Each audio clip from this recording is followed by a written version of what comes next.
Bienvenue sur cette nouvelle vidéo, salut à tous et à toutes. Alors oui, effectivement, pour ceux qui sont abonnés de la chaîne, vous aurez vu que ça fait quelques temps, pour ne pas dire quelques mois, que je n'ai rien posté. Ce n'est pas par manque de motivation, c'est davantage par manque de temps et aussi un petit peu parce que je suis un petit peu saturé de voir qu'aujourd'hui il y a cette déferlante de chaînes, de vidéos qui sont postées sur les réseaux. Et je n'ai pas la prétention d'avoir des choses plus intéressantes à dire que les autres. Mais j'avais l'impression au bout d'un moment que ce que je partageais était un petit peu inutile, malgré le fait que parfois j'avais des remerciements, j'avais des gens qui me posaient des questions et que réellement les informations que je pouvais donner sur l'Espagne en général pouvaient leur apporter en tout cas une indication sur leur vision ou sur leur recherche. Et puis aujourd'hui, je ne sais pas ce qui se passe. Aujourd'hui, je suis, vous le voyez, à Tuchan, une station de ski donc en Catalogne, à côté de Solsona. C'est une station qui est relativement connue, à 1500 mètres de hauteur. Je suis aujourd'hui en train de marcher, de faire de la raquette, enfin des raquettes, je ne sais pas si on dit au pluriel ou au singulier. Et en fait, j'avais, en même temps que je m'aère le cerveau, j'avais envie de vous partager un sentiment, une petite réflexion, une petite analyse sur cette année 2025 qui vient de s'écouler. Je pense que même si la vidéo ne donnera pas forcément du grain à moudre, en tout cas pour ceux qui sont intéressés par le fait de venir s'installer en Espagne, notamment à Barcelone, je pense que les quelques minutes qui vont suivre pourront leur être utiles pour comprendre ce qui se passe actuellement sur Barcelone. Donc, on y va.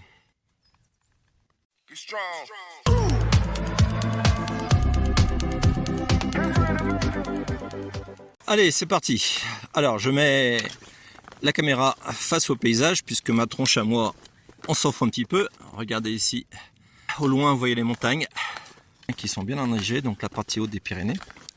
Alors, tout est parti du fait que ce matin, je me suis levé, comme tous les matins, comme vous aussi, bien entendu. J'ai été faire mon rituel aux toilettes. Et le matin, bien entendu, pendant que je suis aux toilettes, je fais ce que je pense beaucoup d'entre vous font aussi.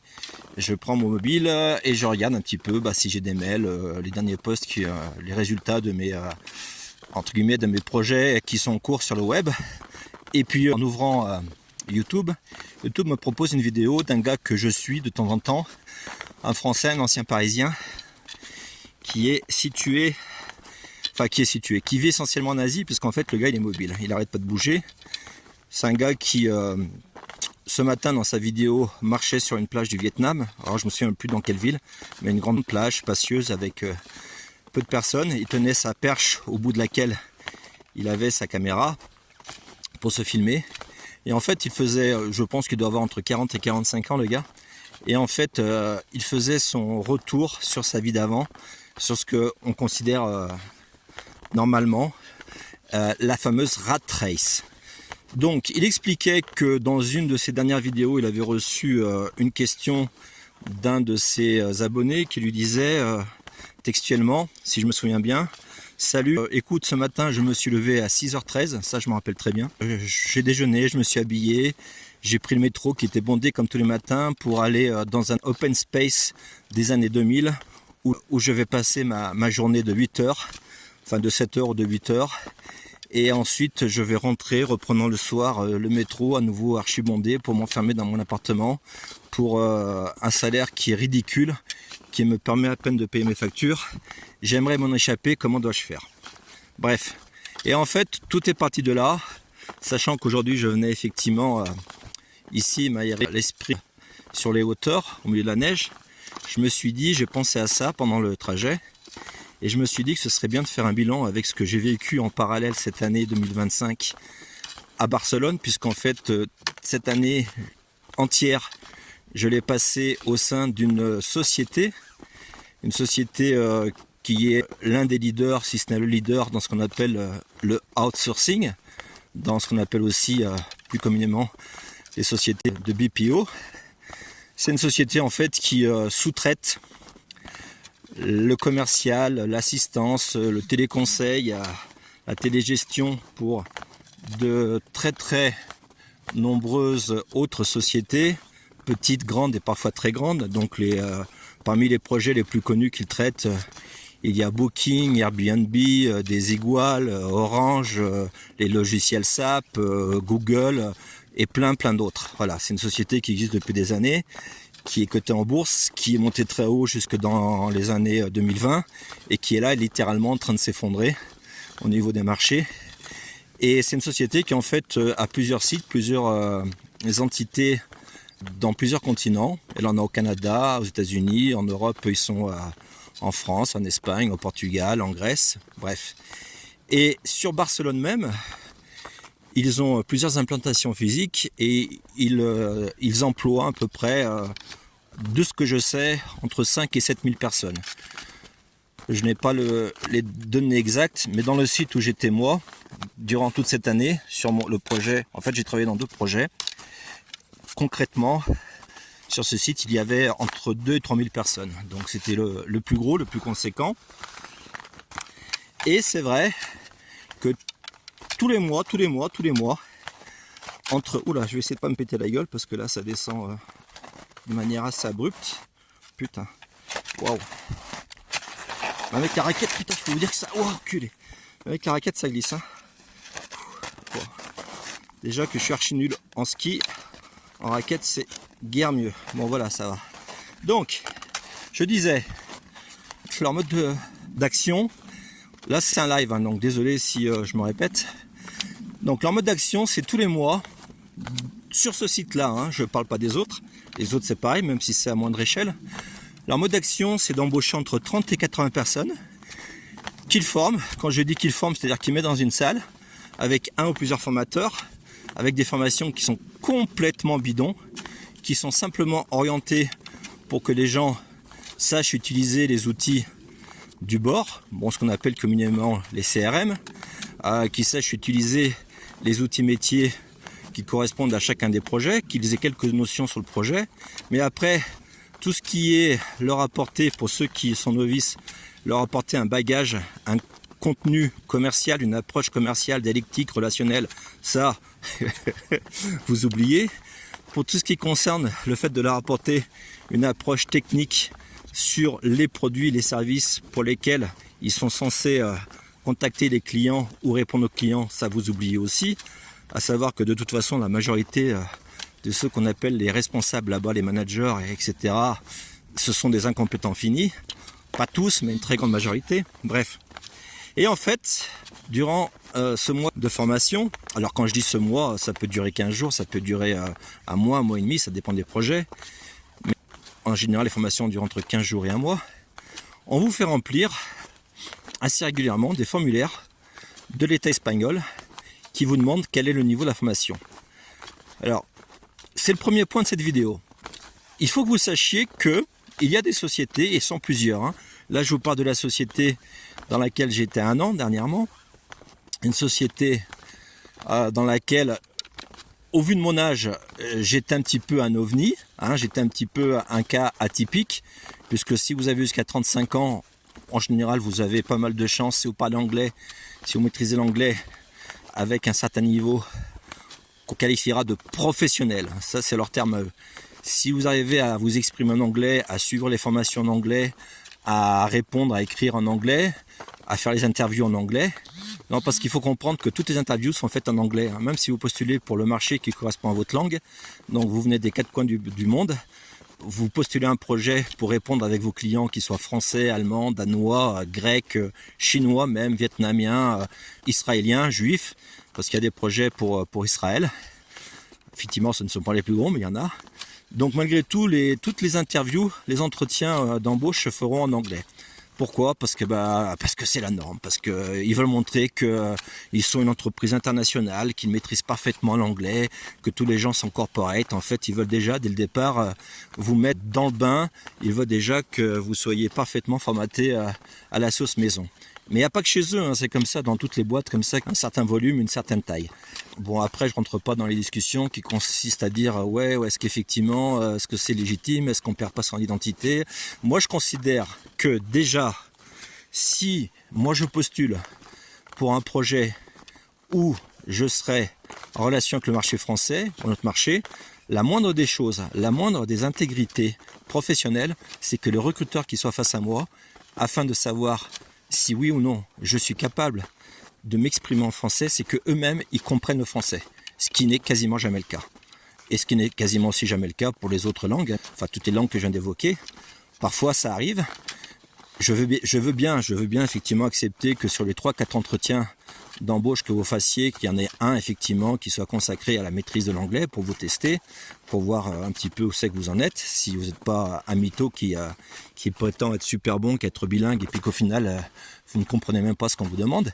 Mais c'est ce monopole de se dire on fait tout en anglais, même si à la base toi tu vas être sur un marché français, que tu auras des responsables qui parfois ne pillent rien, ne comprennent rien à la langue du marché sur laquelle tu travailles tous les jours, c'est pas grave, c'est comme ça, c'est un norme. Donc déjà, ça c'est un truc, c'est pas d'hier, hein, ça a toujours été un petit peu comme ça dans ces grosses boîtes, et je vois que ça l'est de plus en plus. Hein. Cette boîte-là, c'est pas la seule que j'ai faite. Regardez les montagnes au loin, des gens derrière moi. Donc cette boîte-là, c'est pas la seule qui fonctionne sur ce système-là, mais dans tous les cas, je me rends compte. Pour ainsi dire, toutes les boîtes d'un certain volume aujourd'hui, elles sont sur ce schéma-là. Voilà, c'est devenu la norme. Donc déjà, ça me dérange que quand on est une boîte internationale, qu'on recrute des personnes pour parfois ouvrir un marché à l'étranger ou pour le renforcer, que les gens qui vous font les interviews ou que les gens qui ensuite sont vos managers soient incapables, pas tout le temps, mais très fréquemment, soient incapables de comprendre le moindre mot de la langue dans laquelle vous allez vous exprimer et avec laquelle vous allez travailler. Ça, c'est le premier point. Deuxième point, donc j'en reviens aux formations. Ce qu'il faut comprendre, c'est que, en fait, ces grandes boîtes, elles recrutent notamment ce qu'ils appellent des compétences, des profils de gens qui maîtrisent les langues étrangères, au-delà de l'anglais, et je viens de m'en expliquer longuement. Et en fait, elles sont prêtes à recruter à l'étranger. Ce qui fait que, comme elles sont pourvoyeuses, vu le volume de candidats qu'elles brassent, comme elles sont pourvoyeuses de beaucoup d'offres, d'énormément d'offres d'emploi, l'État espagnol leur paye cette période qui correspond à la période de formation. C'est-à-dire que pendant le mois de formation, bon, dans mon cas, pour le premier projet, j'avais eu 15 jours et le deuxième projet, j'avais eu un mois. Dans mon cas, il faut savoir que ces 15 jours et ce mois ont été bien entendu payés par l'État espagnol. C'est-à-dire que j'ai reçu mon salaire, à savoir que, ça je ferai une vidéo aussi là-dessus, à savoir qu'en Espagne encore en 2026, beaucoup de boîtes, lorsqu'elles t'embauchent, elles ne te payent pas la période de formation. Et ça, il faut absolument refuser, c'est une grosse arnaque. Beaucoup le pratiquent. Moi, au tout début, quand j'étais venu ici en Espagne, il y a 8 ans, plus de 8 ans, presque 9, après je suis retourné en France, je faisais des allers-retours, etc. Mais la première fois que je suis venu en Espagne, je suis resté 2 ans à taux plein. Et comme je ne maîtrisais nullement la langue et que je n'avais aucun repère, aucun réseau, j'ai accepté une place où pendant 3 mois j'ai eu une formation non rémunérée, une formation obligatoire pour exercer un poste dans lequel j'avais déjà 6 ans d'expérience. Mais ils ont considéré que c'était le processus normal pour toute personne qui était embauchée de suivre la formation. Et en plus c'était en fait, je travaillais dans les télécoms, voilà, et donc vu que, comme je l'ai indiqué, je n'avais ni la langue, j'avais les compétences, techniquement ce n'est les mêmes qu'en France, donc ils m'ont embauché tout de suite, oui, je les intéressais, oui, puisqu'ils ont vu que j'avais l'expérience et que les normes, la technique, dans ce qu'on appelle installer la fibre, connecter les routeurs, alors certains paramètres un petit peu différents, mais c'était exactement pareil. Tirer les lignes de connexion internet à la DSL, etc. C'était exactement la même chose. Donc ils m'ont embauché, mais ils m'ont quand même forcé avec 20 autres personnes, à suivre une formation qui était complètement bidon, qui a duré 3 mois. 3 mois pendant lesquels, tous les jours, je prenais la voiture pour aller au centre de formation. 3 mois pendant lesquels, finalement, une formation avec un seul gars qui était là, un seul formateur, qui, certes, était qualifié, mais qui, en fait, ne racontait plus sa vie que d'expliquer à tous ceux qui étaient autour de moi, qui pour la plupart étaient complètement novices en la matière, dans les télécoms, ce qu'était le métier. Donc en fait une formation qui aurait pu durer, on va dire 1 mois, peut-être même 3 semaines largement, qui peut-être n'aurait pas été suffisante, mais qui aurait permis aux collègues d'avoir au moins les bases. Regardez ce paysage. Et donc en fait ce que j'en retiens, pour rebondir sur ce que je disais, ce que j'en retiens c'est qu'en fait pendant 3 mois, je n'ai pas eu de paye. Enfin, non, je n'ai pas du tout eu de paye. Je n'ai même pas eu un dédommagement pour l'essence pour aller au centre de formation tous les jours. Même pas une petite compensation pour le sandwich du midi, rien. Donc j'ai fait l'effort pendant 3 mois.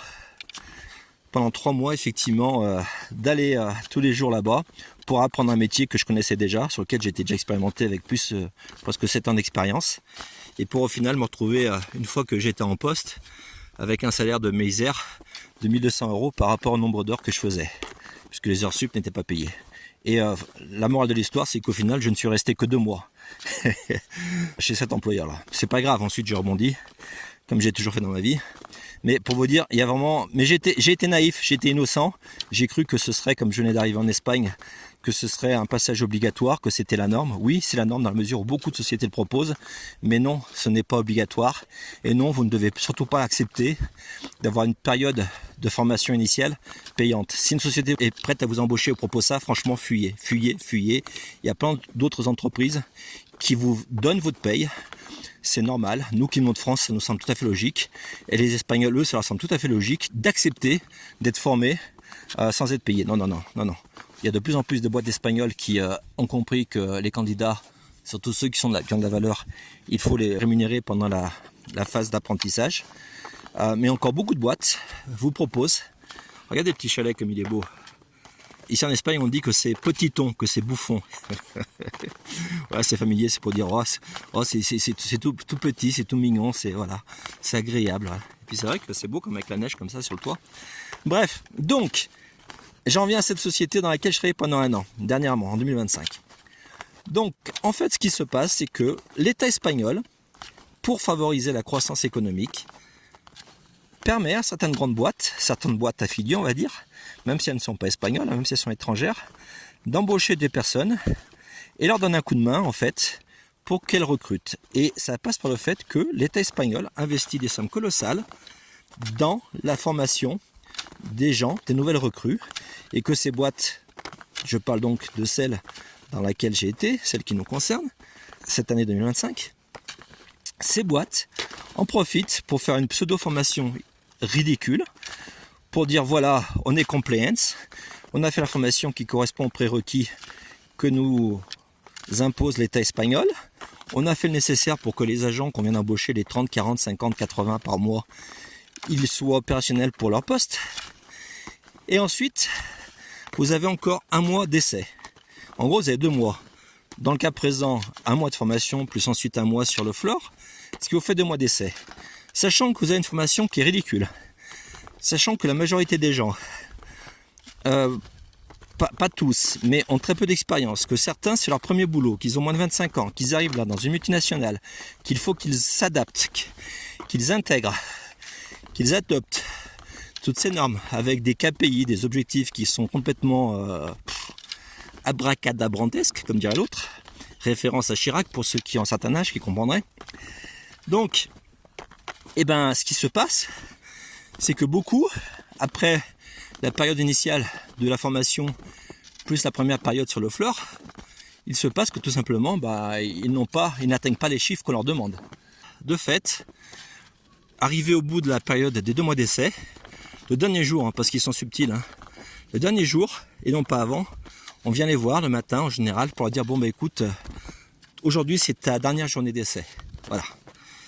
Et ça se passe comme ça, et j'ai eu beaucoup de collègues qui venaient, certains qui faisaient des efforts louables, mais pour peu qu'on ait jugé, et parfois c'était jugé de façon un petit peu arbitraire, pour peu qu'on ait jugé que leurs chiffres ne correspondaient pas aux attentes, on leur disait coucou, au revoir, adieu. Comme ça, sans crier garde. Et notamment, j'ai en mémoire le souvenir d'une jeune collègue, une Guadeloupéenne, une Mimi comme tout, sympathique, la fille, avec 22 ans. Elle venait exprès de Guadeloupe. La boîte, comme elle le fait pour de nombreuses personnes étrangères, lui a payé son billet de l'avion de la Guadeloupe jusqu'ici à Barcelone. Lui a donné, alors ça dépend où vous êtes, mais la boîte vous donne entre 600 et 1200 € pour vous aider à trouver un premier logement. Ça pareil, ça fera l'affaire d'une autre vidéo, à savoir qu'ici, quand vous parlez de logement à Barcelone, c'est une chambre dans un appartement en colocation.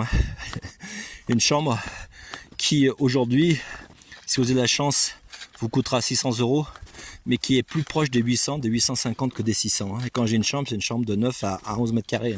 C'est pas la chambre avec WC, kitchenette et non, faut oublier. Non. Là, on parle uniquement de la chambre en colocation.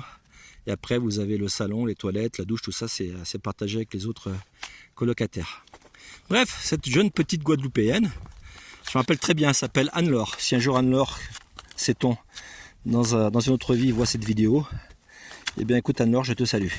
Anne-Laure, elle est venue de Guadeloupe après son master en marketing, si je me souviens bien. Elle était très agréable, elle faisait ses efforts, mais c'est vrai qu'elle avait ce qu'on appelle une liste de clients qui n'était pas très responsive. Et la pauvre, malgré les efforts qu'elle faisait, elle n'était pas tout à fait aux objectifs.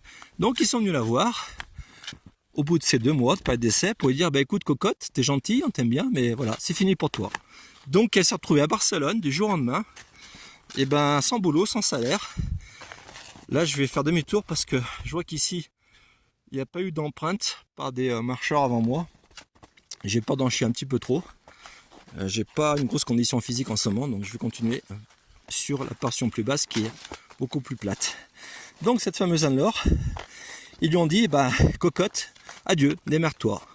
Bon, heureusement pour elle, en moins d'une semaine, elle a retrouvé une autre place dans une boîte analogue où à ma connaissance elle est toujours aujourd'hui, elle a pu rebondir, mais je sais que certains collègues mettent plus de temps ou parfois n'y arrivent pas.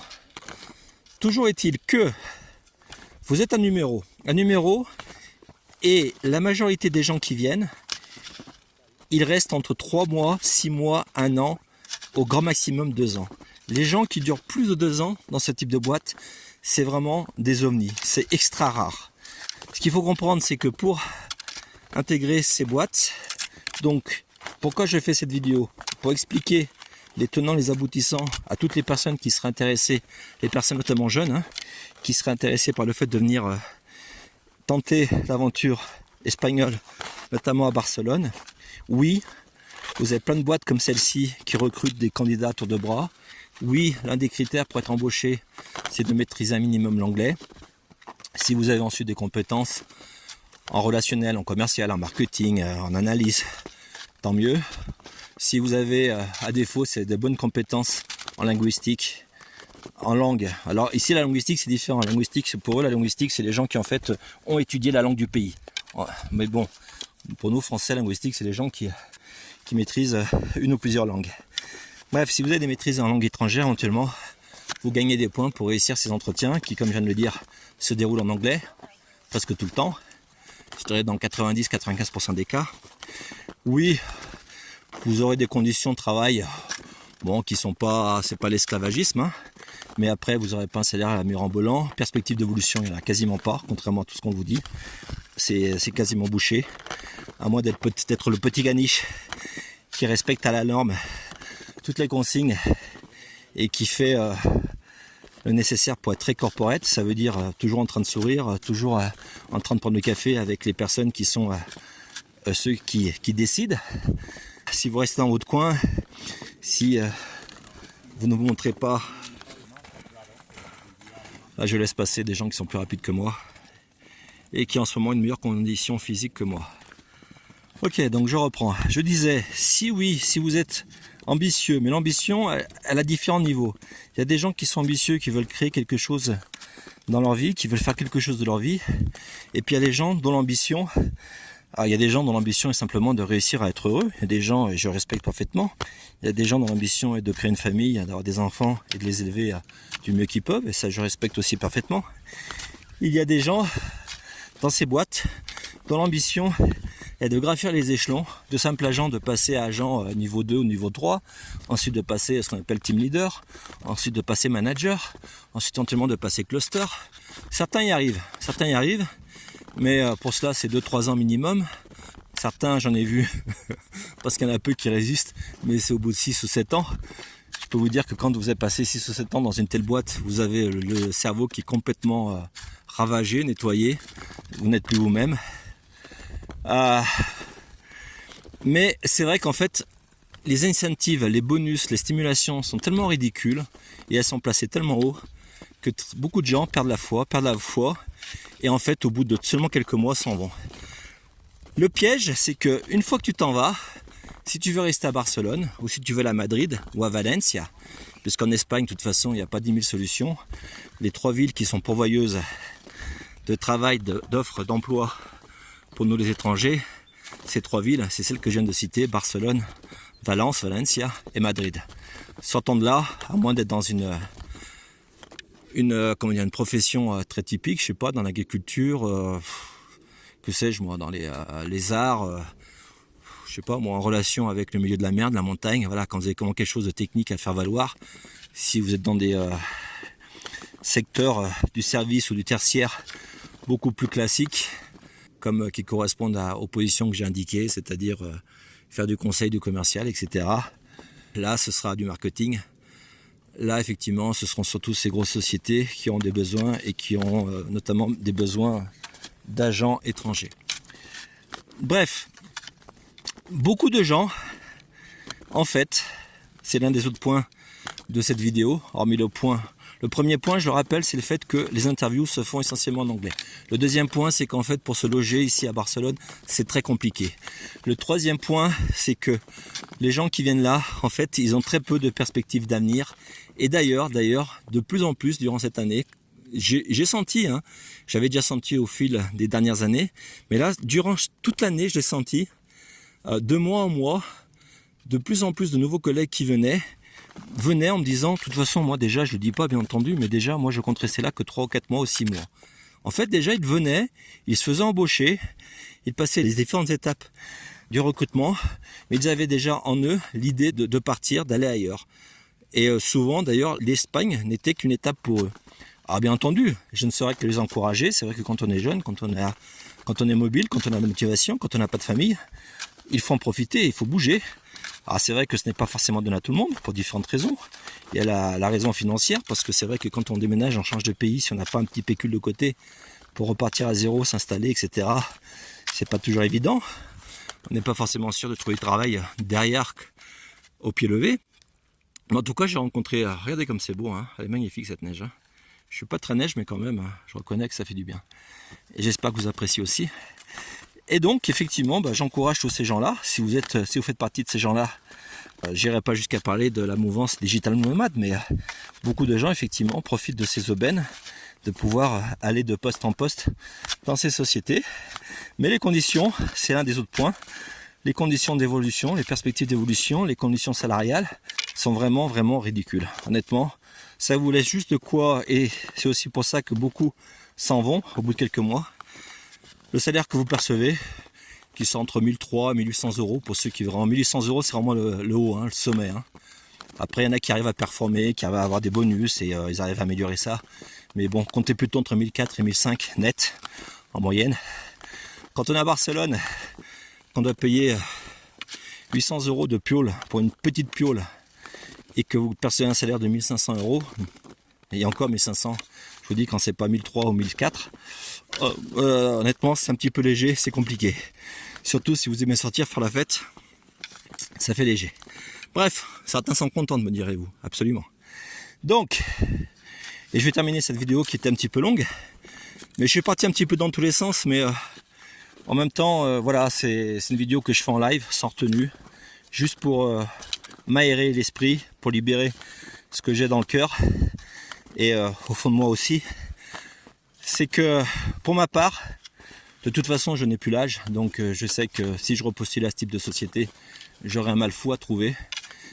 Pour ma part, cette expérience vient de se terminer, et j'en suis ravi. C'était une bonne expérience, je ne crache pas dans la soupe, mais ça m'a permis de comprendre que je n'ai plus l'âge pour ces conneries, je n'ai plus l'âge pour être dans ces environnements-là, que de toute façon, passé 40 ans, les rares gens comme moi, les rares personnes comme moi qui sont encore sont des mammouths, qu'on les perçoit différemment, que ce ne sont pas elles qui auront des opportunités, sauf si ça fait déjà quelques années qu'elles y sont. Et donc, si vous êtes en quête d'une aventure de quelques mois, 1 an, 2 ans, oui, ces fameuses sociétés BPO, il y en a quelques-unes à Barcelone et Madrid, etc., sont une bonne alternative. Oui, vous serez en concurrence avec des milliers de candidats, vous ne serez pas tout seul. Donc ce n'est pas pour autant que vous trouverez facilement du travail, même si les offres pullulent, notamment sur LinkedIn. Mais leurs critères de sélection sont tellement arbitraires que ce serait inutile de chercher à généraliser, à comprendre qu'ils retiennent pourquoi, oui et non et comment. C'est à la tête, honnêtement. Oui, pour que ça se passe bien, je vous encourage à être corporate, à toujours être souriant, à toujours dire oui, ne jamais soulever des points qui risqueraient de déranger, toujours aller dans le sens du vent. Je laisse passer d'autres marcheurs. Regardez comme c'est magnifique. Hein. En tout cas, moi je me régale. Hein. Pourtant, je vous dis, je suis plus mer que montagne. Enfin, j'adore la montagne, mais pas trop la neige. La neige, c'est beau. C'est beau quand on est à l'intérieur, dans un chalet bien chauffé, avec la cheminée à côté, avec un bon livre ou une bonne vidéo, des amis ou un bon café. Ouais. Après, quand on est sur une journée comme ça, avec un beau ciel, où certes, il fait un peu froid dehors, mais quand on bouge, là, comme je le fais, quand on marche, bah, finalement, on a même plutôt chaud et on transpire. Non, c'est agréable. Je sais pas si vous voyez, juste là en bas, là, il y a un petit, ici, là, il y a un petit pâté, un petit agglomérat de maisons comme ça, sur un petit talus, isolé en pleine montagne. C'est quand même assez épique, des choses que j'ai découvert depuis que je suis assis en Espagne, notamment en Catalogne. Donc, non, vous ne ferez pas fortune en venant ici en Espagne. Bien sûr, si vous avez une qualification qui est très recherchée, pourquoi pas, mais moi depuis que je suis là, depuis 8 ans que je suis là, des Français qui sont venus en Espagne qui ont fait fortune, moi j'en ai pas connu. Pourtant je peux vous dire que honnêtement, hein, sans aucune prétention, hein, c'est pas du tout pour faire le fier, le prétentieux, mais j'ai rencontré des centaines de Français, surtout à Barcelone où ils sont tous, des centaines et des centaines de Français, quelques-uns à Madrid, j'y vais beaucoup moins, et j'en ai connu aucun, j'en ai connu beaucoup qui avaient des ambitions, certains même qui avaient du capital, mais j'en ai connu aucun. Des retraités aussi, hein, beaucoup de retraités qui sont venus, certains sont restés, sont très bien, d'autres sont partis en France ou ailleurs. Les retraités, c'est vrai que parmi ceux que je connais, que j'ai fréquentés, certains sont venus avec le capital pour s'acheter une maison et donc s'installer. En tout cas définitivement, en tout cas c'est leur projet. Mais des gens qui sont venus avec l'ambition de faire fortune, j'en ai connu certains qui ont ouvert des négoces, des commerces, mais qui vraiment ont explosé, qui ont fait fortune. Je ne dis pas qu'il n'y en a pas, hein. Ne me faites pas dire ce que je n'ai pas dit, mais j'en ai pas connu. J'en ai pas connu, moi en tout cas personnellement. La majorité des Français et Françaises que j'ai connus de France, en tout cas les francophones, et pas que les francophones, hein, même des gens d'autres pays, la majorité de ceux que j'ai rencontrés, c'est des gens qui sont venus ici en Espagne pour un temps. Certains comme moi s'y installent pour du long terme ou moyen terme. Certains essayent, ils essayent certaines idées qu'ils ont en tête, ils essayent de les mettre en place. D'autres, ils voient qu'il y a certaines options qui pourraient faire effet de levier. Mais de là à dire que c'est facile, que c'est l'Eldorado, que vous venez en Espagne, que tout est moins cher, qu'il y a de la place, qu'il y a des opportunités, que vous allez exploser, honnêtement, enlevez-vous ça de la tête. Si vous venez en Espagne, c'est pour la qualité de vie, le fait qu'aujourd'hui, il y a quand même beaucoup moins d'insécurité qu'en France, pour le fait que les gens sont quand même beaucoup plus zen, ils ne sont pas franchement plus accueillants, plus chaleureux, mais ils ont une vision de la vie qui est différente. Et ils sont moins dans la rue, en train de vous épier du matin au soir qu'en France. D'ailleurs, ça me fait penser à un autre élément par rapport à cette boîte dont je parle, dont je tairai le nom bien entendu pour pas que la vidéo soit strikée.